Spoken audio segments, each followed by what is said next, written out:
আজকে আমাদের পরম প্রেমময় পরমদয়াল শ্রী ঠাকুর অনুকূলচন্দ্র 137তম আবির্ভাব তিথি। এই আবির্ভাব তিথিকে সামনে রেখে আমরা আজকের দিনটা বিভিন্ন মাঙ্গলিক অনুষ্ঠানের মাধ্যমে উদযাপন করি। সেই উপলক্ষে আমাদের প্রভাত পেটি ভোরকীর্তন হয়েছে। ভোরকীর্তন হয়ে আমাদের মন্দিরের মধ্যে প্রার্থনা হয়েছে 5:09 মিনিটে। তারপর 7:05 ঠাকুরের জন্মলগ্ন ঘোষণা হয়েছে। তারপর 10টায় ভোগরাগ, 11টা থেকে 12:30 পর্যন্ত আমাদের সৎসঙ্গ ছিল, সৎসঙ্গ হয়েছে।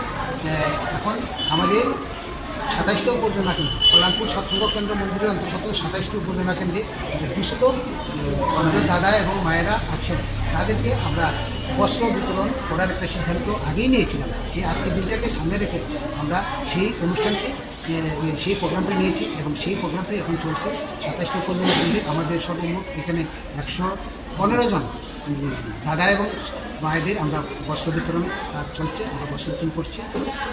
তারপর 3টা থেকে আমাদের সেই মায়েদের মাতৃসম্মেলন হবে, এখানে 1.5 ঘন্টা হবে। তারপর 5:25 সান্ধ্যকালীন বিনতি প্রার্থনা, তারপর আলোকসজ্জা হবে, আরতি হবে। তারপর আমাদের এই মাঙ্গলিক অনুষ্ঠানের মাধ্যমে আজকে সারাদিন উদযাপন হয়ে রাত্রি 7টায় আমাদের অনুষ্ঠান সমাপ্ত হবে। আপনার পরিচয়? হ্যাঁ, আপনার পরিচয়? আমার পরিচয়, আমার নাম শ্রী অরবিন্দ দেব, কল্যাণপুর। কারা কারা উপস্থিত ছিল এই অনুষ্ঠানে?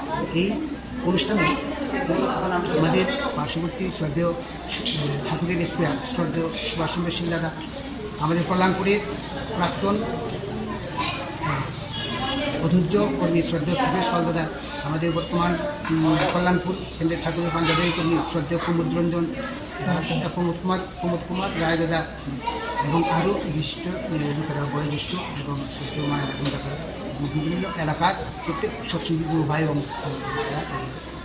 আজকের উৎসবে যোগদান করেছে।